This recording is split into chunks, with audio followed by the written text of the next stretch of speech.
नमस्ते। मैं नियति कुमारी नागार्जुन उमेश संस्कृत महाविद्यालय तरौनी की हिंदी की शिक्षिका हूँ। इस वीडियो में मैं समास के बारे में बताऊँगी। यह टॉपिक उपशास्त्री प्रथम वर्ष के सिलेबस से लिया गया है। सबसे पहले समास। समास दो शब्दों अर्थात सम, संक्षिप्त या आस, जिसका अर्थ होता है कथन या शब्द के मेल से बना है। इसका शाब्दिक अर्थ है संक्षिप्त कथन या शब्द।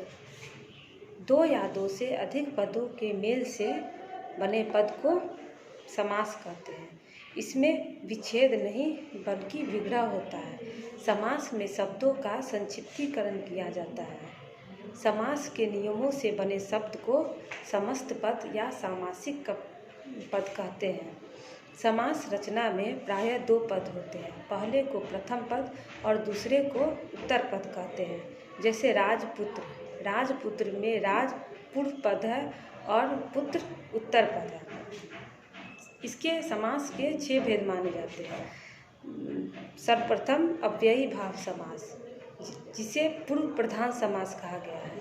जिसमें पहला पद प्रधान हो उसे अव्ययी भाव समास कहते हैं। उदाहरण के लिए प्रतिदिन, जिसका अर्थ होता है प्रत्येक दिन। जैसे राम के विषय में कहें कि राम प्रतिदिन स्कूल जाता है, तो यहाँ प्रतिदिन की प्रधानता है क्योंकि वह डेली विद्यालय जाता है। दूसरा तत्पुरुष समास। जिस समास में बाद का पद प्रधान हो उसे तत्पुरुष समास कहते हैं और दोनों के बीच कारक चिन्ह लुप्त हो जाए। जैसे राजकुमार अर्थात राजा का कुमार। यहाँ कुमार की प्रधानता है कि वह राजा का पुत्र है। इसी प्रकार भयाकुल, भय से आकुल।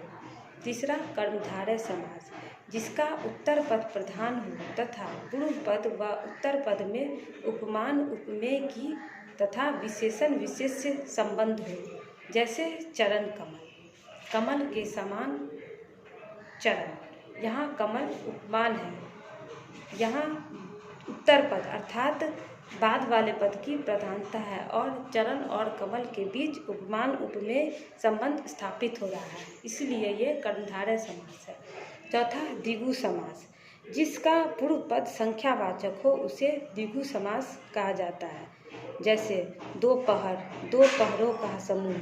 सप्ताह, 7 दिनों का समूह। यहाँ पूर्व पद संख्यावाचक है, जैसे 7 और प्रथम में 2, इसीलिए ये द्विगु समास है। द्वंद्व समास। जिसका दोनों पद प्रधान हो उसे द्वंद्व समास कहते हैं। जैसे माता पिता। माता पिता में दोनों पद की प्रधानता है।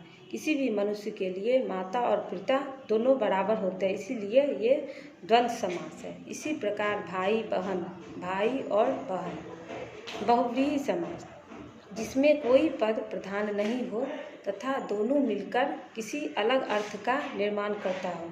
जैसे लंबोदर, लंबा हो उदर जिनका। इसमें कोई पद प्रधान नहीं है बल्कि यह किसी अलग अर्थ की ओर संकेत करता है। जैसे लंबा हो उदर जिनका अर्थात गणेश। आगे तत्पुरुष समास के 6 भेद होते हैं। जैसे कर्म तत्पुरुष। कर्म कारक की विभक्ति लगने पर कर्म तत्पुरुष होता है। जैसे स्वर्ग प्राप्त, स्वर्ग को प्राप्त। यहाँ को कर्म कारक की विभक्ति चिन्ह है, इसीलिए ये कर्म तत्पुरुष है।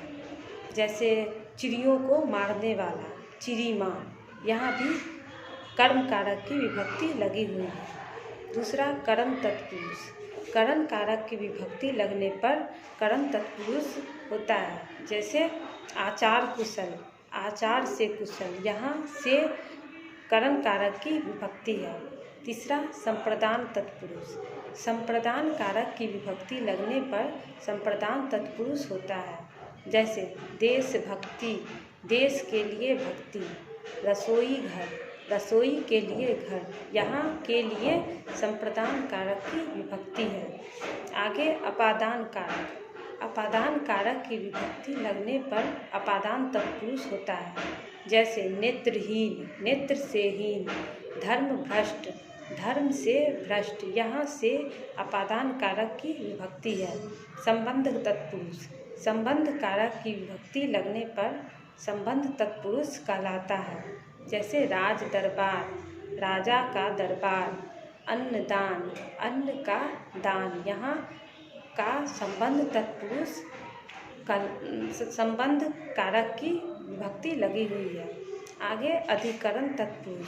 अधिकरण कारक की विभक्ति लगने पर अधिकरण तत्पुरुष होता है। जैसे दानवीर, दान में वीर।